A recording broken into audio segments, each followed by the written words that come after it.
Est-ce que vous vous êtes déjà dit « demain, je me mets au sport » ou « cette année, j'apprends la guitare ». Moi ça m'arrive super régulièrement d'avoir des pics de motivation comme ça, mais bien souvent, ça retombe comme c'est venu. Enfin ça c'était avant de découvrir le livre dont je voudrais vous parler aujourd'hui, Atomic Habits. C'est vraiment un livre qui a changé beaucoup de choses dans ma vie et qui pourrait bien impacter la vôtre aussi. Dans ce livre, James Clear nous explique pourquoi de petits changements dans nos habitudes peuvent vraiment avoir des impacts majeurs dans notre vie. Et surtout, comment faire pour que ces changements dans nos habitudes puissent être maintenus au cours du temps. On va donc voir ensemble ce qui représente pour moi les 4 grands concepts de ce livre. En 1, la règle des 1%. En 2, l'identité plutôt que les résultats. En 3, les systèmes plutôt que les objectifs. Et en 4, les 4 lois pour hacker le cycle de l'habitude. Alors let's go, on commence par le premier concept. Pourquoi de petits changements dans nos habitudes peuvent vraiment générer de gros impacts? C'est vraiment important de comprendre ça. Si vous êtes familier avec la notion des intérêts composés, vous savez peut-être que l'argent qu'on investit croît de manière exponentielle avec le temps, à mesure que les intérêts de cet argent génèrent eux aussi des intérêts. Donc c'est l'effet boule de neige. Et bien pour les habitudes, c'est la même chose. Les habitudes sont les intérêts composés de l'amélioration personnelle. De la même manière que l'argent se multiplie au cours du temps grâce aux intérêts composés, l'effet de nos habitudes se multiplie au cours du temps à mesure qu'on les répète. Faire une grosse séance de sport une fois ne changera probablement pas grand chose, mais faire une petite séance de sport jour après jour, mois après mois et pendant des années changera absolument tout. Et les maths sont formelles. Si vous vous améliorez d'1% par jour, un seul petit pourcent, vous deviendrez d'ici la fin de l'année 37 fois meilleur. Et pour s'améliorer d'1% par jour, il va falloir qu'on change nos habitudes. Ce qui nous amène au deuxième concept, l'identité plutôt que les résultats. Pour changer une habitude, il faut changer 3 choses. Ses résultats, ses process et son identité. En général, on a tendance à aller de l'extérieur vers l'intérieur, à essayer de changer ses habitudes en se focalisant sur le résultat espéré. Je veux perdre du poids, c'est mon résultat espéré. Je vais manger plus sainement, c'est mon process. Et alors, je serai une personne en meilleure santé. C'est mon identité. Alors que le chemin inverse est beaucoup plus puissant. Si j'ancre mon habitude dans l'identité que je veux incarner, alors les process et les résultats ne feront qu'en découler. Si mon identité c'est celle d'une personne en bonne santé, alors il est évident que je vais me nourrir sainement, que je vais faire de l'activité, et peut-être qu'un jour j'aurai les abdos de Brad Pitt. Si vous voulez arrêter de fumer par exemple, vous pouvez décréter que vous êtes non-fumeur, de manière à ce que ça intègre votre identité. Ce qui générera des habitudes et une motivation intrinsèque beaucoup plus puissante. Chaque petite action est un vote pour le genre de personne que vous voulez être. Une fois qu'on a défini l'identité qu'on veut revêtir, alors il faut mettre en place des systèmes qui vont permettre de nourrir cette identité. Et ça nous amène au troisième concept, les systèmes plutôt que les objectifs. James Clear dit « You do not rise to the level of your goals, you fall to the level of your systems. » On ne s'élève pas au niveau de nos objectifs, on chute au niveau de nos systèmes. Ça veut dire que les objectifs ne sont qu'une direction. C'est les systèmes qu'on met en place qui vont nous permettre de nous soutenir et de nous améliorer au fur et à mesure du temps. Dans une course à pied, tous les coureurs ont le même objectif en tête. Sur la ligne de départ, ils veulent tous la médaille d'or. C'est donc pas l'objectif qui va distinguer les coureurs, mais bien les systèmes qu'ils ont mis en place pour se préparer et s'entraîner afin d'atteindre la première place. Si je perds enfin les 5 fameux kilos que j'ai en trop, alors je serai peut-être devenu une meilleure version de moi-même. Mais si je regagne ces 5 kilos immédiatement après, alors ça n'aura pas servi à grand chose. Ce qui est important, c'est donc pas d'atteindre ce poids idéal de moins 5 kilos, mais bien d'avoir mis en place les systèmes qui vont me permettre de perdre ces 5 kilos. Perdre 5 kilos c'est bien, mais savoir perdre 5 kilos, c'est beaucoup mieux. Donc il faut que je change mon système, mes habitudes alimentaires et mes habitudes sportives. Une dernière chose que je trouve très importante à propos des systèmes, c'est que les résultats qu'on cherche à obtenir et qui nous motivent à changer nos habitudes sont obtenus sur le long terme, alors que les efforts et les sacrifices de ces habitudes, on les paye tout de suite. Si j'ai envie d'avoir un corps plus musclé, je vais aller lever de la fonte. Mais en revenant de ma première séance, mon corps n'aura pas changé. J'aurai peut-être des douleurs, j'aurai peut-être des courbatures le lendemain, donc c'est pas très satisfaisant. Par contre, si je mets en place un système selon lequel je vais à la salle de sport 3 fois par semaine, je sais que je vais finir par avoir des résultats. Je ne sais pas exactement quand, mais je sais que si je fais confiance à ce système, ça finira par arriver. Donc ma motivation et ma satisfaction, elles ne reposent plus sur cet objectif du corps musclé, mais sur la satisfaction de suivre un système qui va jour après jour m'amener vers ce résultat. À chaque fois que je vais à la salle de sport, je sais que je fais un pas dans la bonne direction, et ça, c'est satisfaisant. Maintenant que vous êtes convaincu qu'il faut changer ses habitudes en partant de l'identité, et pas du résultat, et que pour ça il faut mettre en place des systèmes, plutôt que de se fixer des objectifs, vous pourrez peut-être vous demander « Oui Mathieu, c'est sympa tout ça, mais comment on fait concrètement pour mettre en place ces nouvelles habitudes ?» Et pour ça, il va falloir qu'on s'attaque au cycle de l'habitude. Et c'est ça, le 4e concept. Les 4 lois pour hacker le cycle de l'habitude. Une habitude, comme n'importe quel comportement humain, repose sur 4 éléments fondamentaux. D'abord, le signal. C'est l'élément déclencheur qui va initier un comportement en promettant une récompense.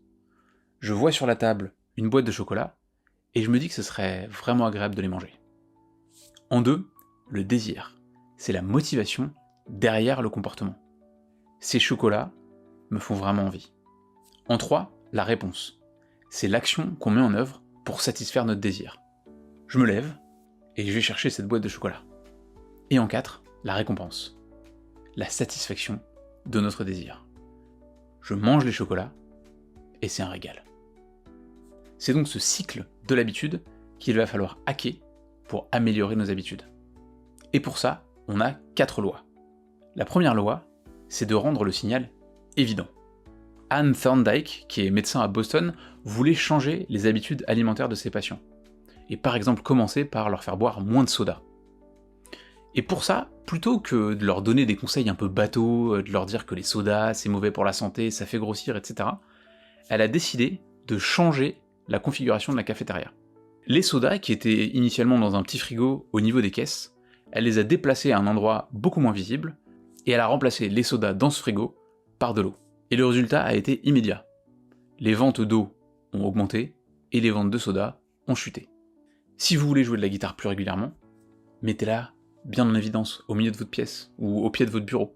Si vous voulez manger plus sainement, mettez les pommes en évidence sur le comptoir de votre cuisine, et cachez les bonbons au fond du placard du haut, voire même arrêtez d'en acheter. Vous pouvez aussi ajouter votre nouvelle habitude à une habitude que vous avez déjà.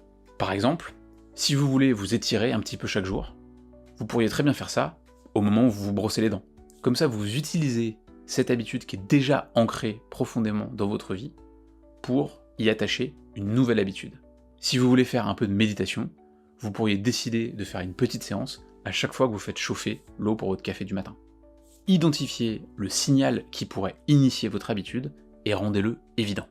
La deuxième loi, rendre l'habitude attrayante. Les chercheurs James Holt et Peter Milner ont mené une expérience sur des rats pour mieux comprendre les mécanismes du désir. Ils ont bloqué la libération de dopamine, l'hormone du plaisir, dans le cerveau des rongeurs grâce à des électrodes. Résultat, les rats ont cessé de s'alimenter, de boire, de se reproduire, et finalement, ils sont morts. Donc sans dopamine, il n'y a ni envie, ni satisfaction. Sans plaisir, pas de désir. Donc on est vraiment poussé à agir parce que nos actions promettent du plaisir. On mange le cookie parce qu'on sait que ça va être bon. Si ça avait un goût de papier, on ne mangerait pas. De la même manière, vous pouvez associer à vos habitudes une promesse de plaisir. Vous pouvez par exemple décider de n'écouter votre audiobook du moment que lors de vos séances de sport. De cette manière, l'envie d'écouter la suite sera associée à l'envie d'aller faire du sport. Moi, je n'ai jamais fait autant de sport chez moi que quand j'ai binge-watché Game of Thrones. A l'inverse, si vous voulez arrêter une mauvaise habitude, vous pouvez la rendre peu attrayante.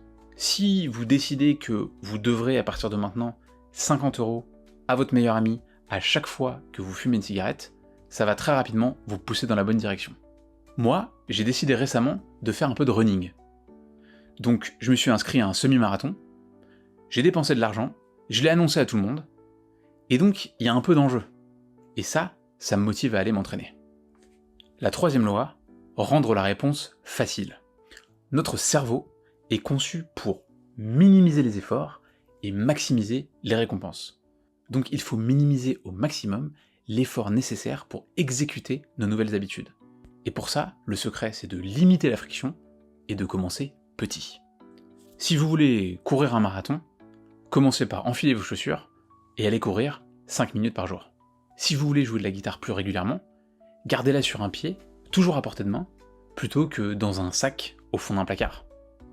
Si vous voulez lire plus, gardez un livre directement sur votre oreiller et engagez-vous à lire une page par jour. Rapidement, vous aurez envie d'en lire plus.